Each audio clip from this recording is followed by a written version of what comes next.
Mga guys, ay tayo magluto ng gulay-gulay, bagoong, maraming ampalaya, talong, okra. So ando na po sa yung ating medyo ipiprito nating manok, yun po ang magiging sahog.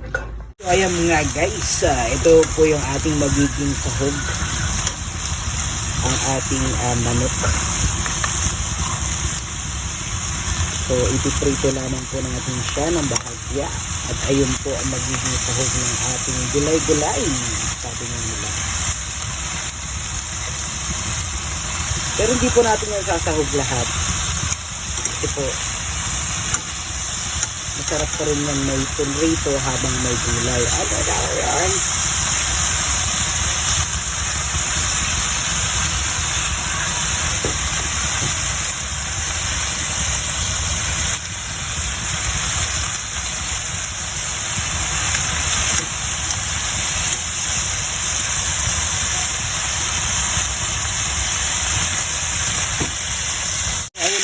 At maya-maya ay ito po ay itatabi natin.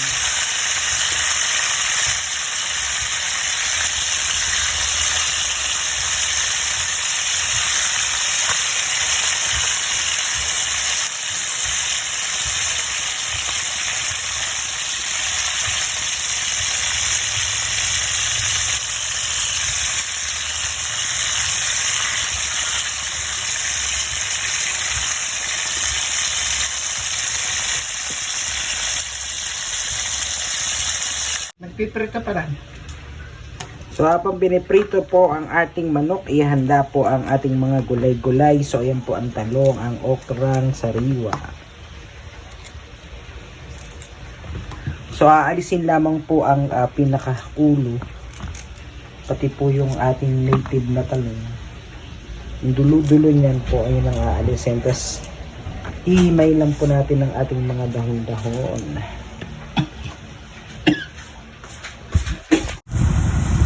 So ayan na nga guys, bagoong.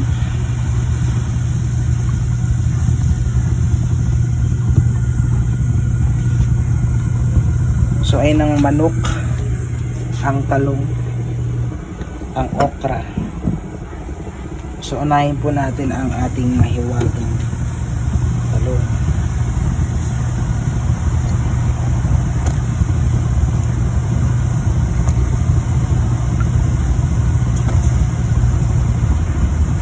Hindi po natin yan isasahog lahat guys. Pili lamang po tayo ng maliit kasi masarap pa rin yan pinapapak. Diba? Shout out tayo dyan.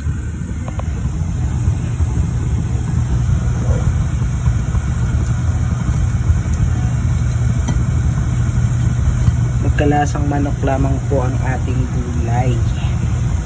Dagdagan po natin yan ng konting tubig. So, ayan na nga guys. Let's just add more water.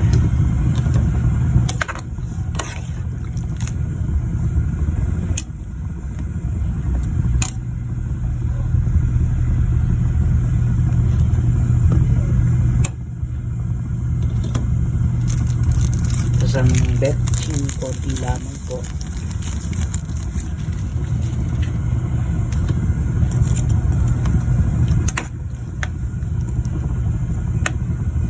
Halo.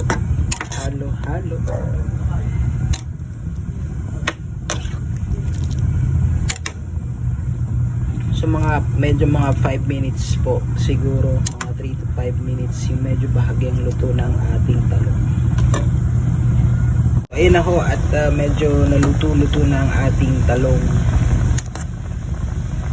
mga guys. Yan lang po yung kasimple.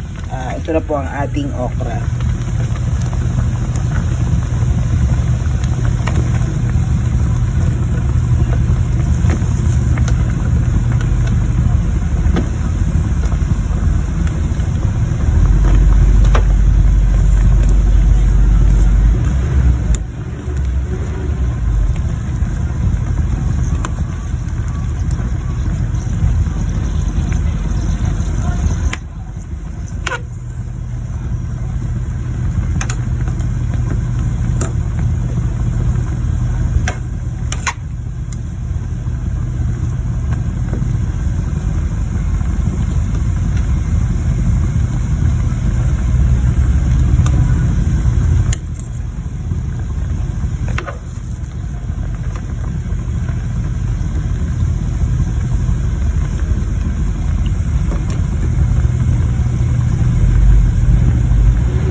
na guys yung ating okra.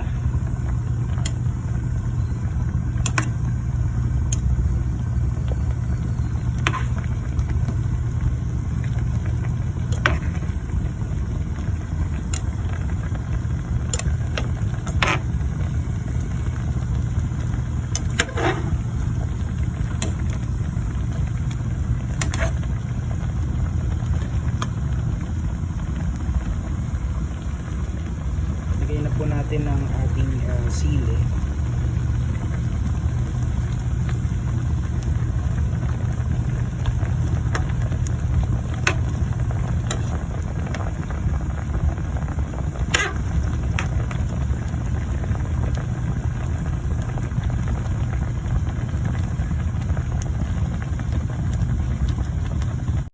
So ayan na nga guys, ito po ang ating ampalaya, ilagay na po natin. Ay, ako.